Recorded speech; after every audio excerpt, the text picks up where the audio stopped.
Friends, मैं doctor उपासना त्यागी welcome करती हूँ आप सभी का अपने YouTube channel doctor mom remedies में। आज की वीडियो में हम बात करने वाले हैं कि जब आपका एबॉर्शन हो जाता है तो उसके बाद आपका जो पीरियड है वो कब आएगा। तो ये जो टॉपिक है वो फीमेल्स को बहुत परेशान करता है कि डॉक्टर हमारा एबॉर्शन हो गया है और अब हमारा नेक्स्ट पीरियड कब आएगा।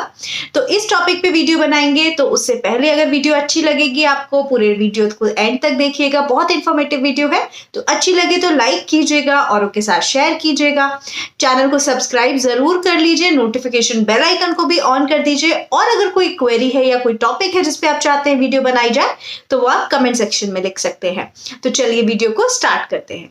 देखिए, जो फीमेल्स हैं जब उनका एबॉर्शन होता है तो एबॉर्शन 3 तरह से हो सकता है। एक एबॉर्शन स्पॉन्टेनियस एबॉर्शन, कि आपने कोई एक्टिविटी की या आपकी प्रेगनेंसी खराब हो गई अंदर बॉडी में किसी भी रीजन की वजह से, जिसकी वजह से आपका एबॉर्शन हो गया। जो नेक्स्ट है वो केस क्या हो सकता है कि आपका मेडिकल एबॉर्शन हुआ हो, जिसमें आपने एमटीपी किट ली हो, मेडिकल टर्मिनेशन ऑफ प्रेगनेंसी हो, दवाई खाई हो, गोली खाई हो और उसके थ्रू आपका एबॉर्शन हो गया हो। जो थर्ड सिनेरियो है वो है डीएनसी का सिनेरियो, जिसमें होता है डायलिटेशन और क्यूरेटाज, जिसमें आपके जो है बेसिकली इसको बच्चेदानी की सफाई भी बोला जाता है आम भाषा में, और उसके थ्रू आपका एबॉर्शन हो गया हो, कर दिया गया हो, मतलब बेसिकली आपके डॉक्टर्स करते हैं ये। तो इससे आपका डीएनसी के थ्रू आपका बेबी एबॉर्ट कर दिया गया हो। तो ये 3 सिनेरियो हैं जिससे एबॉर्शन हो सकता है। तो इन तीनों ही सिनेरियो में जो ब्लीडिंग है वो होती है आफ्टर एबॉर्शन। तो जो आपकी ब्लीडिंग का सिनेरियो है, जब आपका ब्लीडिंग कंप्लीट हो गई है पहले, तो उसके बाद से हम डेज काउंट करना स्टार्ट करेंगे। ठीक है, तो जब भी आपको तीनों अबॉर्शंस के बाद जितने भी दिन की ब्लीडिंग हुई है उसके बाद से आपके डेज आप काउंट करना स्टार्ट करेंगे। और पीरियड नेक्स्ट कब आएगा ये डिपेंड करेगा 2 फैक्टर्स पे। पहला फैक्टर ये है कि जो आपका एबॉर्शन है वो कंप्लीट हो गया हो, और दूसरा फैक्टर ये है कि आपकी साइकिल रेगुलर है या आपकी साइकिल इर्रेगुलर है।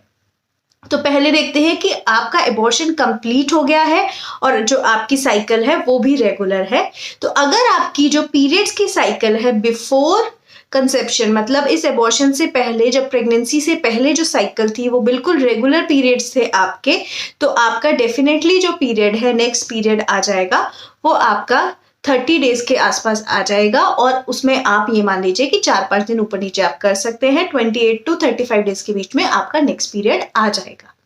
उसके बाद नेक्स्ट सिनेरियो क्या है कि जो है आपका जो है आपके पीरियड्स इर्रेगुलर थे। तो इर्रेगुलर अगर आपके पीरियड्स थे तो फिर उसमें आप ये मान लीजिए कि जो आपकी साइकिल लेंथ थी, मान लीजिए आपके 45 डेज में आते थे, 50 डेज में आते थे, तो आपके 45, 50, 65 डेज के अंदर पीरियड्स आ जाना चाहिए, अगर इन तीनों तरह से किसी भी तरह से एबॉर्शन हुआ है और एबॉर्शन कंप्लीट हो गया है। ये सिनेरियो तब का है जब आपका एबॉर्शन कंप्लीट हो गया है। आपके डॉक्टर, आप कभी भी एबॉर्शन हुआ है उसके आपको 15 से 20 दिन के बाद आपको अल्ट्रासाउंड कराना होता है। उस अल्ट्रासाउंड में डॉक्टर्स चेक करते हैं कि एबॉर्शन कंप्लीट हो गया है या नहीं हुआ है, और अगर एबॉर्शन कंप्लीट हो गया है तो फिर आपका 30 से 35 दिन के बीच में, 30 to 35 डेज के बीच में आपका पीरियड आ जाएगा अगर पीरियड्स रेगुलर थे, और 45 to 65 डेज के बीच में पीरियड्स आ जाएगा अगर पीरियड्स इर्रेगुलर थे, in case of complete abortion.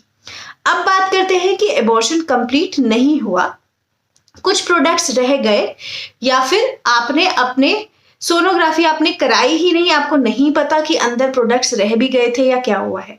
ठीक है, आप डॉक्टर के पास गए नहीं, आपने जो है डीएनसी कराया हो, चाहे स्पॉन्टेनियस हुआ हो या फिर आपने दवाई लेके अबॉर्ट किया हो बच्चा, और उसके बाद आप डॉक्टर के पास नहीं गए, आपने चेक नहीं कराया कि एबॉर्शन कंप्लीट हो गया है। अब इस सिनेरियो में क्या होगा, इसमें ऐसा हो सकता है कि ब्लीडिंग थोड़े थोड़े टाइम बाद रुक कर हो या लगातार होती रहे, और थोड़े थोड़े टाइम बाद जब ब्लीडिंग रुक कर होती है, मान लीजिए आपकी ब्लीडिंग 10 दिन के लिए स्टॉप हो गई, 10-15 दिन बाद फिर से शुरू हो गई, 20 दिन बाद फिर से शुरू हो गई थोड़ी थोड़ी ब्लीडिंग, तो आपको ऐसा लगता है कि ये जो है ये मेरे पीरियड्स हैं। तो जी नहीं, वो आपके पीरियड्स नहीं है, आपका जो है कोई प्रोडक्ट अंदर रह गया जिसको हम बोलते हैं आरपीओसी, रिटेन प्रोडक्ट ऑफ कंसेप्शन। तो आपका कोई प्रोडक्ट, जो बच्चे का प्रोडक्ट था, कोई छोटा पार्टिकल था या कुछ ना कुछ रह गया है, बच्चादानी पूरी तरह साफ नहीं हुई है, और जिसकी वजह से थोड़े थोड़े टाइम बाद रुककर ब्लड आ रहा है, बट ये आपका पीरियड नहीं है। तो अगर आपने एबॉर्शन किसी भी तरह से हुआ हो, इधर मेडिकल, सर्जिकल या फिर आपका स्पॉन्टेनियस, अगर आपने अल्ट्रासाउंड नहीं कराया उसके बाद, तो इमीडिएटली अल्ट्रासाउंड कराइए, अपने डॉक्टर से चेक कराइए कि एबॉर्शन कंप्लीट हुआ है या नहीं, और कंप्लीट हो गया है तो उसके बाद आप अपना पीरियड इजीली चेकआउट कर सकते हैं कि कब आएगा। नॉर्मल केसेस में जो पीरियड्स है वो 1 से 1.5 महीने में आ ही जाता है, और अगर उसमें नहीं आ रहा है आपका पीरियड तो आप दोबारा भी एक बार प्रेगनेंसी टेस्ट कर सकते हैं, क्योंकि हो सकता है कि इन बिटवीन कोई प्रेगनेंसी दोबारा आफ्टर द प्रोसीजर, अबॉर्शन के बाद फिर से दोबारा कोई प्रेगनेंसी स्टैब्लिश हो गई हो। एक और चीज कि जो पीरियड है उसका फ्लो कैसा होगा। तो अगर इस बारे में बात करें तो जनरली जो मेडिकल एबॉर्शंस होते हैं या स्पॉन्टेनियस एबॉर्शन होते हैं, इनके फ्लो थोड़े बहुत ज़्यादा भी हो सकते हैं या फिर जितना नॉर्मल आपका था, लेकिन जो डीएनसी के बाद जब फ्लो आता है पीरियड्स का तो वो थोड़ा कम होता है कंपैरेटिवली नॉर्मल पीरियड से, क्योंकि ये जब डीएनसी का प्रोसीजर किया जाता है तो उसमें जो अंदर की लाइनिंग है वो भी कुछ पार्ट में हटती है, तो इसलिए बहुत बार देखा गया है कि डीएनसी प्रोसीजर के बाद जो आपका पीरियड का फ्लो है वो थोड़ा कम आ सकता है इनिशियल टाइम में।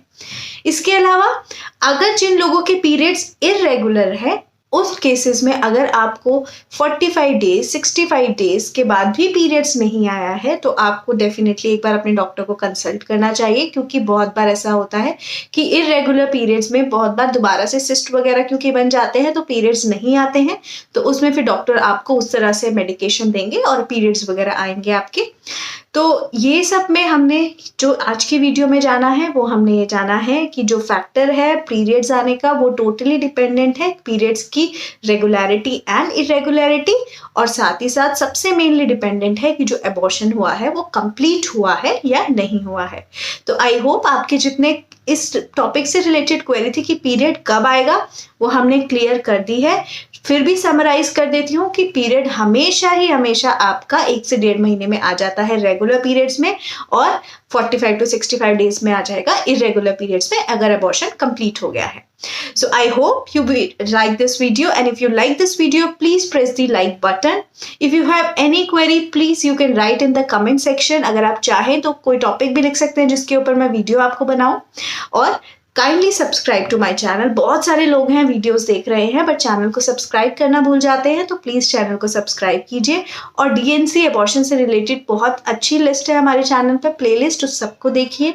Breast feeding, mother care, baby care से रिलेटेड वीडियोस हैं उन्हें सबको चेकआउट कीजिए। बेबी केयर से रिलेटेड वीडियोस जो हैं वो आपकी जो प्रेगनेंसी के बाद की जर्नी है उसमें बहुत हेल्पफुल होंगी, प्रेगनेंसी वाली जर्नी प्रेगनेंसी की जर्नी में हेल्पफुल होंगी। तो इस तरह की वीडियोस को चेकआउट कीजिए। सारी वीडियोस एक डॉक्टर की साइंटिफिक नॉलेज पर बेस्ड है और एक मदर के एक्सपीरियंस पे बेस्ड है, क्योंकि बहुत सारी चीज़ें जब हम एक्चुअल लाइफ में फेस करते हैं तो हम उन्हें ज़्यादा अच्छी तरह समझ पाते हैं। और यहाँ पर तो सारी साइंटिफिक नॉलेज भी है कि कोई चीज़ के पीछे लॉजिक क्या है, और जब आप एक मदरहुड के इमोशंस के थ्रू जाते हैं तो आपको ये भी पता चलता है कि आगे आपको क्या करना है। So thank you so much.